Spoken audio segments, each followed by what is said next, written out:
নমস্কাৰ। আজি হৈছে 20 জুলাই। অসমৰ লগতে ভাৰতৰ বিভিন্ন প্ৰান্তৰ পৰা কেইবাটাও গুৰুত্বপূৰ্ণ খবৰ যুগুত কৰা হৈছে। তাৰে ভিতৰত প্ৰথমটো খবৰেই হৈছে এটা অত্যন্ত গুৰুত্বপূৰ্ণ খবৰ, কিয়নো পশ্চিমবংগৰ ভাৰত-বাংলাদেশ সীমান্তত কেইটিমান মুহূৰ্ত পূৰ্বে গৃহমন্ত্ৰী অমিত শ্বাহ উপস্থিত হৈ কেইবাটাও ডাঙৰ মন্তব্য কৰিছে। অমিত শ্বাহে এই সন্দৰ্ভত কি কৈছে সবিশেষ জনাম গ্ৰাফিক্স প্লেটৰ জৰিয়তে। পুনৰ জনাইছোঁ, অবৈধ অনুপ্ৰৱেশকাৰীক লৈ কঠোৰ হৈ পৰিছে এতিয়া গৃহমন্ত্ৰী অমিত শ্বাহ। কেইটিমান মুহূৰ্তৰ পূৰ্বে পশ্চিমবংগৰ ভাৰত-বাংলাদেশ সীমান্ত পৰিদৰ্শন কৰিলে গৃহমন্ত্ৰী অমিত শ্বাহে, আৰু তাৰ পাছতেই গৃহমন্ত্ৰীগৰাকীয়ে কয় যে এতিয়াৰে পৰা আহিব নোৱাৰিব এটাও অনুপ্ৰৱেশকাৰী। অত্যাধুনিক প্ৰযুক্তি আৰু কটকটীয়া নিৰীক্ষণৰ বাবে স্থাপন কৰা হ'ব ৱাটছ টাৱাৰ। ইয়াৰ উপৰিও ভাৰতীয় সীমান্ত এতিয়া শত্ৰুৰ বাবে সম্পূৰ্ণ দুৰ্ভেদ্য হৈ পৰিছে। ইয়াৰ উপৰিও শিলিগুৰি কৰিডৰ অনুপ্ৰৱেশৰ মুখ্য পথ এতিয়া যেন ৰুদ্ধ হৈ পৰা পৰিলক্ষিত হৈছে। এনেদৰে কেইটিমান মুহূৰ্তৰ পূৰ্বে পশ্চিমবংগৰ ভাৰত-বাংলাদেশ সীমান্ত পৰিদৰ্শন কৰি গৃহমন্ত্ৰী অমিত শ্বাহে কেতবোৰ মন্তব্য কৰা দেখিবলৈ পোৱা গৈছে। পৰৱৰ্তী খবৰটো হৈছে লোকপিয়লক লৈ ইতিমধ্যে জিলাই জিলাই প্ৰেৰণ কৰা হৈছে জাননী। বিশেষকৈ চৰকাৰী কৰ্মচাৰীসকলে এইবাৰ মানি চলিব লাগিব লোকপিয়লৰ ক্ষেত্ৰত কেইবাটাও গুৰুত্বপূৰ্ণ নিয়ম, আৰু এই সন্দৰ্ভত সবিশেষ জনাম ফুল স্ক্ৰীনৰ জৰিয়তে। পুনৰ জনাইছোঁ, লোকপিয়লক লৈ ইতিমধ্যে জিলাই জিলাই প্ৰেৰণ কৰা হৈছে জাননী। লোকপিয়লত জড়িত সকলো কৰ্মচাৰীক এইবাৰ ভুলতো ছুটি দিয়া নহ'ব, আৰু যদিহে কিবা জৰুৰী কাম থাকে তেন্তে বিভাগীয় মুৰব্বীৰ পৰা স্বাক্ষৰ কৰিহে ল'ব পাৰিব ছুটি। এটা জৰুৰী খবৰ জনাই আছে এই মুহূৰ্তত, আৰু কৰ্তব্যত গাফিলতি কৰিলেই বিপদত পৰিব চৰকাৰী কৰ্মচাৰী, আৰু 3 বছৰ পৰ্যন্ত জেল হ'ব পাৰে কৰ্তব্যৰত কৰ্মচাৰীগৰাকী। কেৱল ইমানেই নহয়, ভৰিব লাগিব বৃহৎ পৰিমাণৰ জৰিমনা। ৰাজ্য চৰকাৰৰ তৰফৰ পৰা কেইটিমান মুহূৰ্তৰ পূৰ্বে যিহেতু প্ৰেৰণ কৰা হৈছে জাননী, প্ৰায় 15 বছৰৰ পাছত অসমত হ'বলৈ গৈ আছে যিহেতু লোকপিয়ল, আৰু সমগ্ৰ ৰাজ্যত আহি থকা 2 আগষ্টৰ পৰাই আৰম্ভ হ'ব লোকপিয়লৰ কাম, আৰু 17 আগষ্টৰ পৰা প্ৰতি ঘৰে ঘৰে যাব গণনাকাৰী বিষয়াসকল, আৰু আহি থকা 15 ছেপ্টেম্বৰ পৰ্যন্ত ৰাজ্যত চলিব লোকপিয়লৰ কাম। আৰু এইখিনিতে আপোনালোকক জনাওঁ যে SC পৰ্টেল যোগে নাগৰিকে নিজে নিজৰ তথ্য দাখিল কৰিব পাৰিব, যিহেতু ইতিমধ্যে লোকপিয়লৰ সঞ্চালক বিশ্বজিৎ পেগুৱে আনুষ্ঠানিকভাৱে জনাইছে এই তথ্য। পৰৱৰ্তী খবৰটো হৈছে আন এটা অত্যন্ত গুৰুত্বপূৰ্ণ খবৰ, কিয়নো আগন্তুক 100 দিনৰ ভিতৰত ৰাজ্যত নিৰ্মাণ হ'ব 2 লাখ চৰকাৰী পকীঘৰ। ইতিমধ্যে এই সন্দৰ্ভত মুখ্যমন্ত্ৰী হিমন্ত বিশ্ব শৰ্মাই কেইবাটাও গুৰুত্বপূৰ্ণ মন্তব্য কৰিছে, আৰু এই সন্দৰ্ভত সবিশেষ জনাম ফুল স্ক্ৰীনৰ জৰিয়তে। পুনৰ জনাইছোঁ, ৰাজ্যৰ লাখ লাখ লোকৰ বাবে ডাঙৰ খবৰ। 100 দিনৰ ভিতৰত নিৰ্মাণ হ'ব প্ৰায় 2 লাখ চৰকাৰী পকীঘৰ, আৰু ৰাজ্যত হয়তো নাথাকিব এটাও কেঁচা ঘৰ। প্ৰতিটো দৰিদ্ৰ পৰিয়ালে মুঠতে যেনেকৈ হওক এইবাৰ লাভ কৰিব পকীঘৰৰ সুবিধা। প্ৰধানমন্ত্ৰী আৱাস যোজনা গ্ৰামীণৰ অধীনত নিৰ্মাণ কৰা হ'ব এইসমূহ পকীঘৰ। পৰৱৰ্তী খবৰটো হৈছে বৰ্তমান সময়ত অসমত জ্বলিছে মূল্যবৃদ্ধিৰ জুই। এক প্ৰকাৰ প্ৰচণ্ড মূল্যবৃদ্ধিয়ে এতিয়া কোঙা কৰি পেলাইছে সৰ্বসাধাৰণ জনতাক। 100 টকা 200 টকাটো দূৰৰে কথা, বজাৰলৈ আপুনি 500 টকা লৈ গ'লেও ঘৰলৈ আপুনি আনিব নোৱাৰিব অত্যাৱশ্যকীয় সামগ্ৰী। বজাৰত জ্বলিছে জুই, ৰজা আছে শুই। কোনে ৰোধ কৰিব এই মূল্যবৃদ্ধি? এতিয়া প্ৰশ্ন হয়, এনেহেন মূল্যবৃদ্ধিৰ বতৰত চৰকাৰৰ টাস্কফৰ্চে কেনেধৰণৰ পদক্ষেপ গ্ৰহণ কৰিব?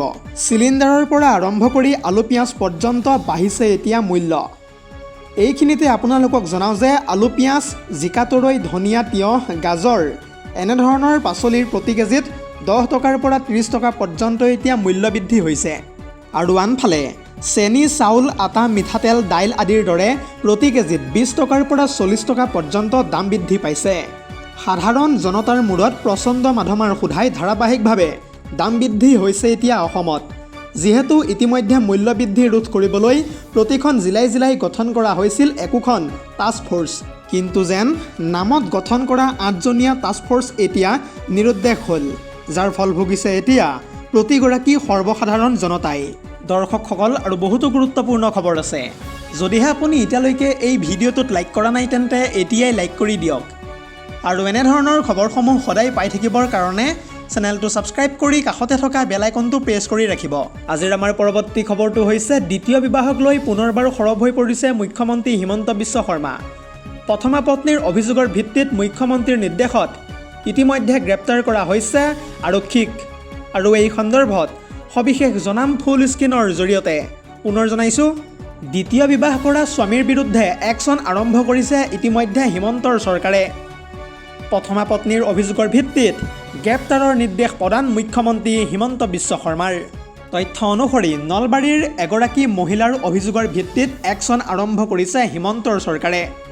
নিশাৰ ভিতৰতে গ্ৰেপ্তাৰ কৰিবলৈ নিৰ্দেশ দিয়া হৈছে আৰক্ষীৰ শীৰ্ষ বিষয়াগৰাকীক। দুটা সন্তানৰ পিতৃক এৰি দ্বিতীয় বিবাহ কৰাইছিল হেনো স্বামীয়ে। আৰু অসম আৰক্ষীত কৰ্মৰত থকা স্বামীক গ্ৰেপ্তাৰৰ নিৰ্দেশ প্ৰদান কৰিছে হিমন্ত বিশ্ব শৰ্মাই। কেৱল ইমানেই নহয়, আৰক্ষীৰ ধমক দেখুৱাই পত্নীক নিৰ্যাতন চলোৱাৰো ইতিমধ্যে অভিযোগ উত্থাপন হৈছে শীৰ্ষ বিষয়াগৰাকীৰ বিৰুদ্ধে। আৰু পৰৱৰ্তী সময়ত প্ৰথমা পত্নীৰ অভিযোগৰ ভিত্তিত মুখ্যমন্ত্ৰী শৰ্মাৰ নিৰ্দেশত গ্ৰেপ্তাৰ কৰা হৈছে স্বামীক। পৰৱৰ্তী খবৰটো হৈছে আন এটা অত্যন্ত গুৰুত্বপূৰ্ণ খবৰ, কিয়নো এতিয়াৰে পৰা ভোটাৰ কাৰ্ড পান কাৰ্ড থাকিলেই ভাৰতীয় নহ'ব কোনো এজন ব্যক্তি। ইতিমধ্যে এই সন্দৰ্ভত বৃহৎ ৰায় আগবঢ়াইছে গুৱাহাটী উচ্চ ন্যায়ালয়ে। আৰু এই সন্দৰ্ভত সবিশেষ জনাম ফুল স্ক্ৰীনৰ জৰিয়তে। পুনৰ জনাইছোঁ, এতিয়াৰে পৰা ভোটাৰ কাৰ্ড আৰু পান কাৰ্ড থাকিলেই ভাৰতীয় হিচাপে প্ৰমাণিত নহ'ব কোনো এজন লোক। নাগৰিকত্বৰ প্ৰমাণপত্ৰক লৈ ইতিমধ্যে ডাঙৰ ৰায় আগবঢ়াইছে আদালতে।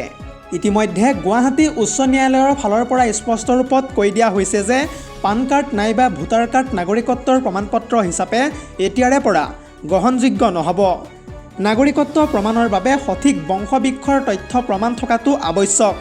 আৰু বংশবৃক্ষ কেনেবাকৈ যদিহে বিচ্ছিন্ন হয় তেন্তে তাৰো সঠিক প্ৰমাণ তথ্য আগবঢ়াব লাগিব আদালতত। কেৱল ইমানেই নহয়, কম্পিউটাৰৰ পৰা প্ৰিণ্ট উলিওৱা NRCৰ শ্লিপো এতিয়াৰে পৰা নাগৰিকত্বৰ প্ৰমাণপত্ৰ হিচাপে গ্ৰহণযোগ্য নহ'ব।